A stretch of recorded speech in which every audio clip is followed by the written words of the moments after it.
Se Calhar é uma série de podcasts sobre brasileiros em Portugal. Criação e apresentação, Paulo Marcum. Sonoplastia e trilha sonora, Sami Tarik.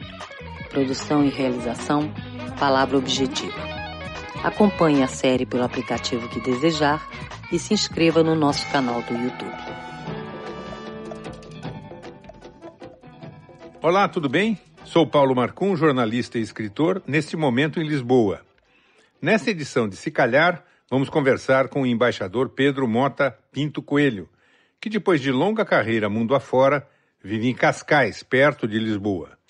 Vamos saber ainda que Portugal é o quarto país mais seguro do mundo e que talvez por isso minha desatenção por aqui tem mais espaço. E também vamos conhecer um pouquinho da história das tascas, cada vez mais diversificadas. Fique com a gente, Se Calhar.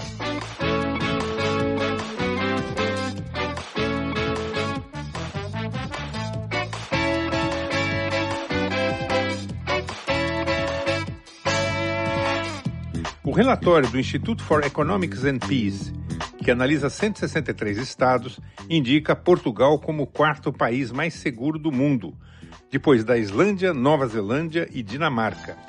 Na União Europeia, é o segundo país mais seguro. O Afeganistão é o mais inseguro da lista. E o Brasil está no 126º lugar. Em 2020, Portugal registrou os indicadores mais baixos de criminalidade desde que existe o atual modelo de registro há mais de 30 anos. Em apenas 6 anos, Portugal subiu 15 posições no índice, que também revelou um leve crescimento de 0,09% na paz mundial pela primeira vez nos últimos 5 anos. Essa melhora é resultado de uma redução de diversos conflitos internos ao redor do mundo. A Europa é a região mais pacífica, com 17 países entre os primeiros 25 do ranking. 22 dos 36 países do bloco tiveram melhora nos indicadores nos aspectos que incluem segurança pública, conflitos externos e internos e combate ao terrorismo. Torres Novas, em Santarém, é a cidade mais segura de Portugal, de acordo com a Pordata, que contabiliza estatísticas oficiais. O segundo lugar é de Seixal, em Setúbal. Depois vem Góis, em Coimbra, Vila Franca de Xira, na Grande Lisboa, e Caldas da Rainha, em Leiria. No meu canto e na minha desatenção, fiz 2 testes involuntários de segurança. No primeiro saí e deixei a chave do apartamento pendurada na porta. No dia seguinte, uma funcionária de uma empresa de entregas tocou a campainha e, ao me dar a encomenda que tinha tentado deixar 24 horas antes, explicou que ligara para o meu número avisando sobre a minha desatenção. Mas o telefone só vibrou. Pouco depois, fui atrás da chave do carro. Revirei a casa e nada. Na rua descobri. Tinha esquecido a chave na porta do carro, que estava estacionado exatamente onde deixei. Dizem que a gente tem anjo da guarda, né? O meu deve estar sobrecarregado.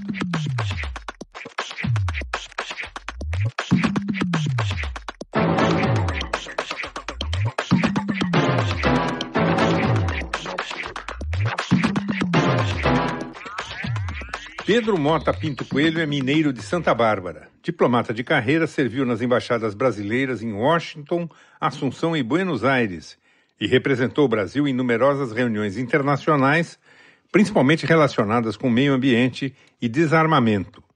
Pedro foi cônsul-geral do Brasil em Lisboa de 1999 a 2001, embaixador em Israel de 2007 a 2010 e representou nosso país na Comunidade de Países de Língua Portuguesa de 2010 a 2015 e na Conferência do Desarmamento de 2014 a 2016 em Genebra. Aposentado, Pedro vive em Cascais, onde escreve obras de ficção e não ficção e toca flauta. Pedro, tudo bem com você? Tudo bem, Paulo. Prazer em ouvi-lo. Queria começar... Prazer é nosso. Que é isso. Queria começar com o seguinte... por que é que você veio morar em Portugal? Você rodou aí, eu já citei aí as várias localidades do mundo em que você morou e viveu no Brasil muito tempo também, né? Bom, durante o período que eu estava na ativa, em Itamaraty, é um pensamento que ocorre sempre, né? Um belo dia vamos nos aposentar e a gente pensa onde vai morar. E eu tive em Portugal, tive a oportunidade de servir aqui 2 vezes, né? E gostei muito daqui. E pensei que poderia ser um lugar muito legal para dar continuidade a tudo aquilo que eu fiz durante a minha carreira e, ao mesmo tempo, explorar novas vivências, ter novas experiências culturais. Eu acho que Portugal abrange tudo isso, né? A nossa herança no Brasil, a herança de Portugal, a nossa cultura, o fato de, na verdade, também retornar a Portugal, né? A minha família, do lado dos pais, vem toda de origem portuguesa, são formas que, ao fim e ao cabo, seria uma espécie de retorno e, ao mesmo tempo, uma continuidade com uma abertura para o futuro, né? De atividades, de experiência, de vivências culturais, vivências de vida mesmo, né? Entendi. Mas você fala em aposentar, mas na verdade você continua super ativo, acaba lançando um novo livro aí sobre um pouco das questões de relações internacionais do Brasil, a política externa, né? Já há pouco tempo atrás saiu outro livro, quer dizer, você não para. A vida inteira, durante a minha carreira, eu não fiz quase que outra coisa senão escrever análises políticas, né? Como diplomata, a nossa principal função, muitas vezes, além das negociações, fazer análise das relações do Brasil no mundo, da situação internacional. Enfim, tudo isso é o que eu fiz durante toda a vida. E agora, aposentado, eu resolvi me dedicar um pouco mais a uma mescla de ficção e ver como a ficção pode conviver com a realidade, né? Até uma pesquisa, uma procura quase que filosófica, né? Isso no meio de uma atividade extra que eu tenho aqui, que eu sempre desenvolvi, que é a minha música, né? Música, né? Você toca flauta, é isso? Isso, Então, isso desde o início eu mantenho permanentemente, né? No Brasil nós tínhamos um grupo, um trio chamado Inconfidência, demos vários concertos, flauta, piano, com a minha irmã, Conceição Cipolatti, e um violoncelista, professor da Universidade de Brasília, o Pedro Bielchowski, e demos vários concertos pelo interior de Minas, né, nas igrejas históricas, e nós acabamos chamando o trio de Trio Inconfidência, em honra aos movimentos liberais de Minas Gerais, de Ouro Preto, né, sobretudo. Entendi. E isso continuou durante toda a minha vida, né? Eu tentei fazer uma carreira paralela de música como músico amador. Sei. Agora, esse livro, O Colecionador de Fronteiras, ele interpreta um pouco os últimos movimentos, se eu entendi bem do resumo que vi, do Brasil na política externa. Como é que você poderia definir o momento que a gente está vivendo, esse da nossa política externa? Paulo, é inevitável, né? Com a ascensão do governo Bolsonaro e a escolha que ele fez do chanceler Ernesto Araújo, ficou muito evidente, não é? A fragilidade que se impunha sobre a linha da nossa política externa. Nós temos, tradicionalmente, uma política externa que sempre procurou se manter-se numa linha de coerência com os interesses nacionais, com uma coerência também com os princípios internacionais que regem a política externa, as relações internacionais, princípios básicos, né, de paz, solução pacífica dos conflitos, respeito às soberanias, à identidade dos povos. Tudo isso começou a ser ameaçado. Eu reluto em dizer políticas, na verdade eram não políticas, porque era uma uma relutância em aceitar todos os princípios básicos que devem reger a nossa convivência com os povos, né, com a convivência internacional. Por exemplo, a crítica feroz ao multilateralismo que começou a ser feita, depois também o questionamento de valores básicos como a convivência, a procura de uma convivência construtiva com os países, notadamente dentro da região, como é o caso do Mercosul, que começou a ser questionado também, a própria convivência bilateral com os países vizinhos, né, como foi o caso da Venezuela, onde entramos em guerra com a Venezuela por uma tentativa de invasão, quase tentativa de invasão por parte do Brasil na Venezuela. Então são coisas assim que não tem cabimento. Agora, eu procurei ver tudo isso dentro de uma linha da política externa nossa, desde seus primórdios, sobretudo com base nas linhas que foram estabelecidas pelo Barão do Rio Branco, né? E também passível de questionamento em certos pontos. Agora, essa mudança tão radical do posicionamento do Brasil não aconteceu nem no tempo do regime militar, né? Não, durante o período militar, eu comecei a minha carreira em 73, os militares souberam respeitar as linhas de política externa tradicionais do Brasil. Então, ao contrário, eles procuraram seguir e incentivar e respeitando todos esses contornos que perfazem uma política coerente com os interesses nacionais, não especificamente com relação a qualquer tipo de governo, de esquerda ou de direita, mas os interesses mais permanentes do Brasil, né?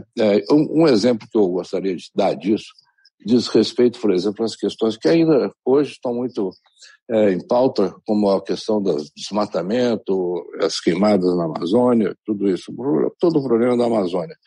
À época, por exemplo, durante a década de 80, houve críticas bastante violentas também ao Brasil. Começou, na verdade, essa fase de críticas intensas ao posicionamento do Brasil, tendo em vista que a questão ambiental tomou mais à frente, né, da agenda internacional, teve mais relevo a partir da década de 80, sobretudo. O que fez o Brasil na época? Em vez de reagir contra, nós propusemos abrir o Brasil e a nossa forma de pensar e a forma de fazer à consideração internacional e convidamos todos a vir ao Brasil, todos os países a vir ao Brasil para a Conferência do Rio de Janeiro, a primeira Conferência das Nações Unidas sobre Meio Ambiente e Desenvolvimento, né, que ocorreu no Rio de Janeiro, conferência no nível de chefe de Estado e de governo. Sim. Em 1992. Antes havia tido a Conferência de Estocolmo sobre o meio ambiente humano em 1972, que havia gerado no Brasil já, como em todos os países, uma consciência, né, do que seja efetivamente a questão ambiental, não é uma questão ecológica, né, mas uma questão ambiental vinculada diretamente aos processos de desenvolvimento. Daí a noção que posteriormente se desenvolveu de desenvolvimento sustentável, né? A noção muito importante sobre isso. E o Brasil, em 92, se abriu, né? Assinamos todas as convenções que foram abertas à assinatura durante a conferência, na negociação das quais eu participei intensamente em Genebra e Nova York, a Convenção Quadro sobre Mudança do Clima, a Conferência sobre Proteção à Biodiversidade, Convenção sobre a camada de ozônio e assim por diante. A questão das florestas também, a questão da desertificação, enfim, todos os temas básicos. O Brasil, ao contrário, digamos, encarou de frente os desafios naquele momento.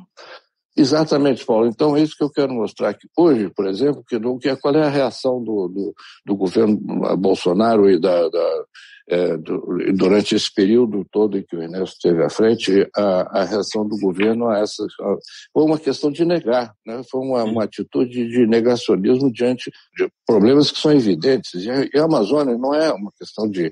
Não se trata de discutir a soberania da Amazônia. O Brasil é soberano a respeito da Amazônia, a nossa Amazônia. Mas é uma questão de compreender que os valores embutidos dentro da que se chama questão amazônica são valores que transcendem o Brasil, têm interesse internacional, afetam toda a humanidade. Então, nós temos que trabalhar em função de interesses comuns e reconhecer que a soberania hoje é um elemento que incorpora também noções de respeito mútuo, respeito internacional, respeito aos valores internacionais, incluindo, obviamente, os valores de direitos humanos, mas também outros direitos ambientais, mas também outros como direitos humanos, direitos indígenas, a proteção das terras indígenas, proteção dos valores tradicionais, dos conhecimentos tradicionais. Hoje nós não podemos, de forma alguma, pensar que com uma presença militar na Amazônia nós vamos defender os territórios e defender a Amazônia. E além disso, tem que ter a presença militar, não há dúvida nenhuma, mas a fronteira não será protegida apenas com canhão ou com a presença de soldados.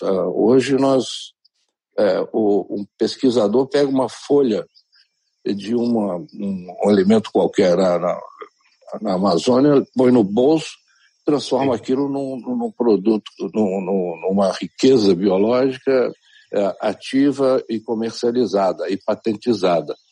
A única forma de proteger nossas riquezas, do ponto de vista, por exemplo, da biodiversidade, é pela negociação internacional, pelos tratados, pelas convenções que protegem a biodiversidade, por exemplo, nesse caso, né?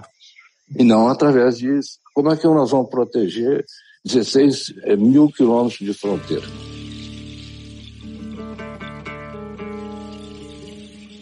Pedro Mota, um outro assunto que é atual, eu imagino que você esteja acompanhando, e sei que ainda é um pouco prematuro qualquer diagnóstico mais aprofundado, mas não acho que dá para escapar dessa questão, é Israel. Acaba de mudar o governo lá por um voto apenas, e a coalizão que chegou ao poder é muito heterodoxa, para dizer mínimo. Aqui, ontem, num dos telejornais aqui de Portugal, o apresentador falou numa grande geringonça, que é o termo que se usa aqui para aliança política que governa Portugal. Como é que você vê essa perspectiva? Israel vive um novo momento realmente? Ele tem chance esse momento tem chance de perdurar, ou é instável a situação? Eu esperaria que sim, mas eu creio que é muito instável. É instável, porque é uma coalizão muito frágil, né? Uma coalizão que abrange tanto a extrema-direita como até os árabes que moram em Israel. Então, acho muito difícil que essa coalizão consiga uma permanência razoável, né, dentro da política israelense. Basicamente, é muito difícil sair de um esquema em Israel onde predominam os valores conservadores, né? Conservadores no sentido israelense, de não aceitar um tratado de paz com os palestinos, a noção de 2 estados que possam conviver em paz.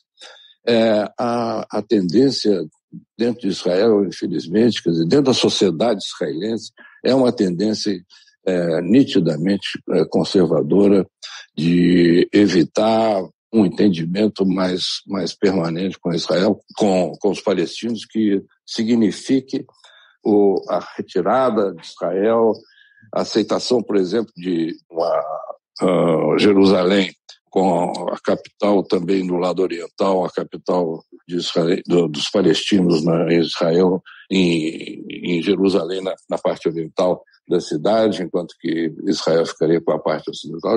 A tendência é mais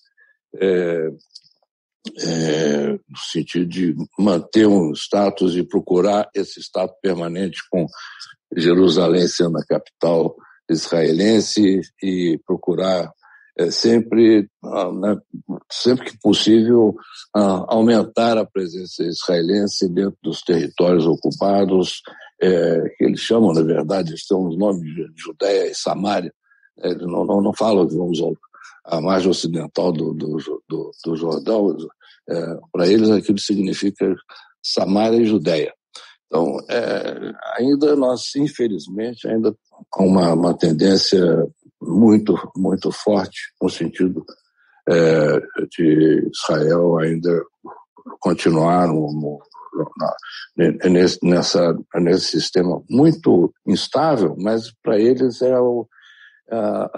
digamos, eu acho que eles pensam no seu conjunto, a sociedade pensa em termos quase que bíblicos, né? Quase que milenares. Quer dizer, não é o que se vai fazer em uma década ou em 5 anos o que vai resolver uma situação que para eles tem uma perspectiva bíblica. Entendi. Mudando de assunto, os brasileiros são a maior comunidade estrangeira aqui em Portugal. Os números são imprecisos, oficialmente fala-se em 150 mil, mas há quem estime que chegam a 250 mil. De toda maneira, qual é a imagem que o brasileiro tem em Portugal, na sua avaliação? Olha, nós todos brasileiros que viemos para cá,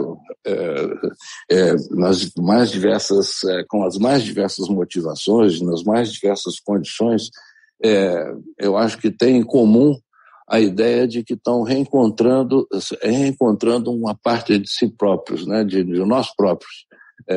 Uma busca não só de condições, às vezes, melhores de vida, mais segurança, todos esses fatores que hoje em dia marcam muito o movimento migratório, e não só do Brasil, de outras sociedades também, de outros grupos, mas no caso do Brasil, acho que nós não podemos ficar excluídos disso. Uma sociedade ou parte de uma sociedade que busca aqui em Portugal, que reconhece aqui em Portugal também uma parte de seus próprios valores, e que mas com condições melhores, né, em qualidade de vida, seja em segurança, etc.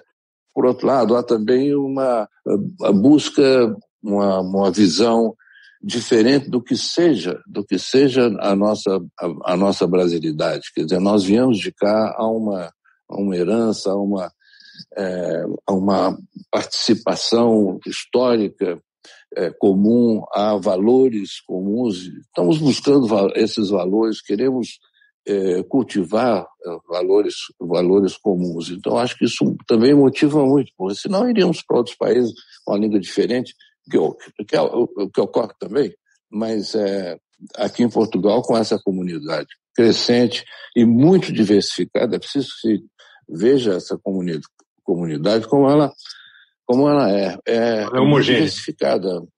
Não é homogênea, ela é muito heterogênea. Temos de tudo aqui, quer dizer, a cada períodozinho, as migrações brasileiras para cá mudam, né? Mudam o seu perfil. Uma hora são os trabalhadores da construção civil que vieram para cá logo depois que Portugal entrou para a União Europeia. Havia muita oportunidade de emprego nessa área.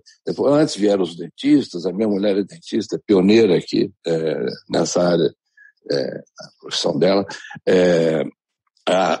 hoje em dia, muitos empresários vêm para cá, investidores, há de tudo, de tal forma que é uma migração aparentemente heterogênea do ponto de vista, né, do perfil individual de cada migrante, mas, ao mesmo tempo, há uma homogeneidade no sentido dos valores que sustentam esse movimento, né, esse movimento migratório. Eu acho que a parte, todo esse lado específico, né, de buscar mais segurança, melhor qualidade de vida, há um lado de busca mais profunda de identidade, de valores, cultivar elementos comuns, uma identificação que, na verdade, foi espelhada na criação a criação da CPLP, quer dizer, da Comunidade dos Países de Língua Portuguesa. Quer dizer, nós tivemos a iniciativa, o Brasil foi uma iniciativa brasileira de criar isso foi feito na época do Itamar Franco e depois o Aparecido, né, que foi o embaixador aqui, José Aparecido de Oliveira, que foi embaixador aqui, foi ministro da Cultura, e levou à frente isso, porque era amigo do Itamar, Itamar Franco deu apoio a ele nesse período. E em seguida, depois, com o Fernando Henrique Cardoso, quando houve a consolidação da instituição como tal, né, desse organismo. E a CPLP, o que é a CPLP? É uma busca um exercício em busca de identidade, de valores comuns que possam ser aproveitados, serem trabalhados de forma efetiva pelo indivíduo e pelas comunidades envolvidas. Então, estamos lidando com valores comuns, como a língua, a multiplicidade de elementos culturais que perfazem essa plataforma, né, de países aparentemente que têm um pouco em comum. Quer dizer, o Brasil é um país grande, de dimensões continentais, e você tem 5 países africanos diferentes. São Tomé e Príncipe são 2 pequenas ilhas na altura do Equador, ali no Golfo da Guiné. Tem Angola e Moçambique, países importantíssimos, né, do ponto de vista geral, político, econômico, etc. E você tem que ter um Timor-Leste, quer dizer, um pequeno país também perdido no meio do Sudeste Asiático, mas e confrontado com 2 grandes potências ali, que é a Austrália de um lado, a Indonésia de outro, que durante muito tempo, né, tutelou a Timor-Leste. Então, isso tudo, o que é isso? Nós temos que descobrir por debaixo disso está essa variedade, essa grande gama de valores, né? Entendi. Para encerrar, Pedro Mota, o que você sente mais falta do Brasil aqui em Portugal? Olha, aqui eu acho que eu me reencontrei muito diversos pontos de vista, né? Mas eu acho que o Brasil nos deixa aquela coisa do chorinho, do nosso gingado. Eu acho que em Portugal nós não temos o gingado brasileiro, né? Estamos trazendo ele para cá, né? Então, eu sinto muita falta desse gingado, seja na música, no modo de ser, né? E aqui às vezes até nos atrapalha, porque nós chegamos aqui querendo usar o nosso gingado e a coisa não funciona muito bem. Eu vi um podcast seu em que vocês mostra como às vezes nós interagimos com os portugueses e muitas vezes sofremos certas repreensões por causa desse gingado, desse modo de ser, que é um modo muito afetuoso, mas ao mesmo tempo, às vezes é exagerado, né? Mas que dá vontade da gente ter mais perto de nós o gingado brasileiro, isso dá. Entendi. Pedro Mota, muito obrigado pela sua entrevista, é um prazer falar com você E até uma próxima aí, tá bem? Muito obrigado, Paulo. Foi um prazer também. Um grande abraço. Até uma próxima.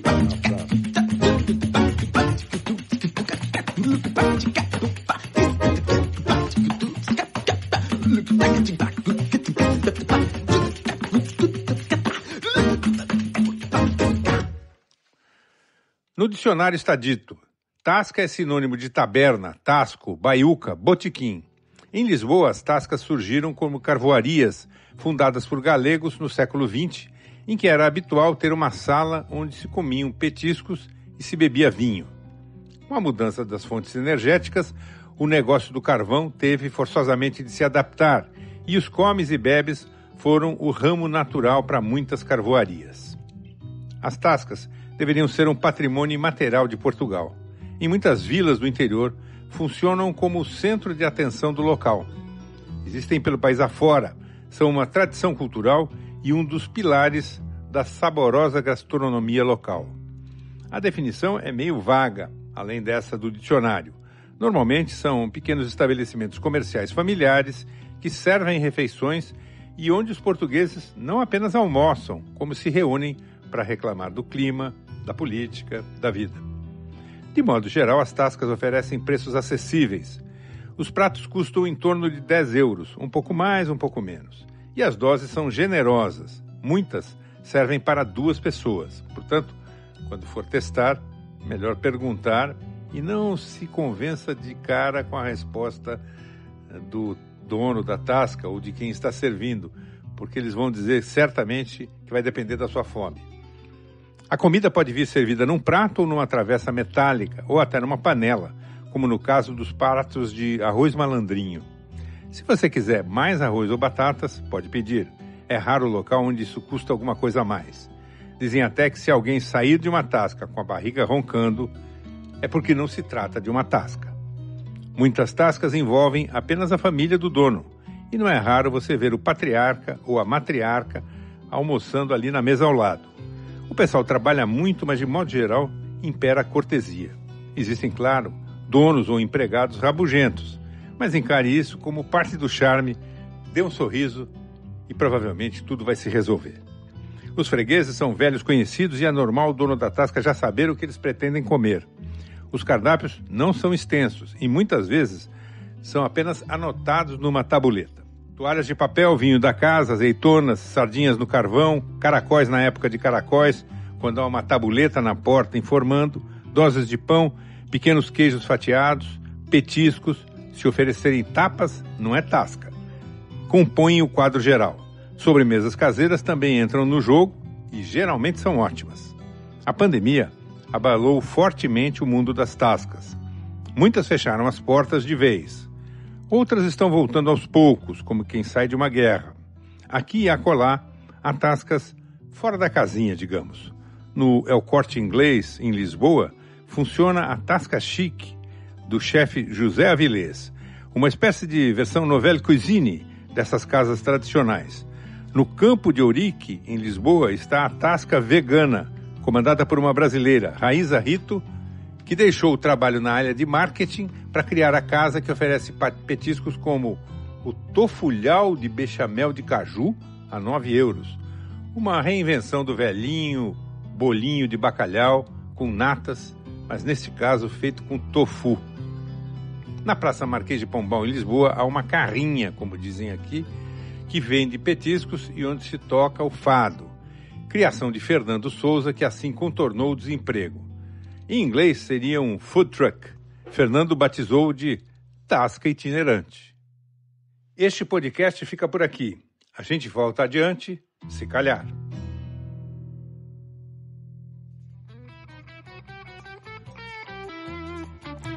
Se Calhar é uma série de podcasts sobre brasileiros em Portugal. Criação e apresentação, Paulo Marcum. Sonoplastia e trilha sonora, Sami Tariq. Produção e realização, Palavra Objetiva. Acompanhe a série pelo aplicativo que desejar e se inscreva no nosso canal do YouTube.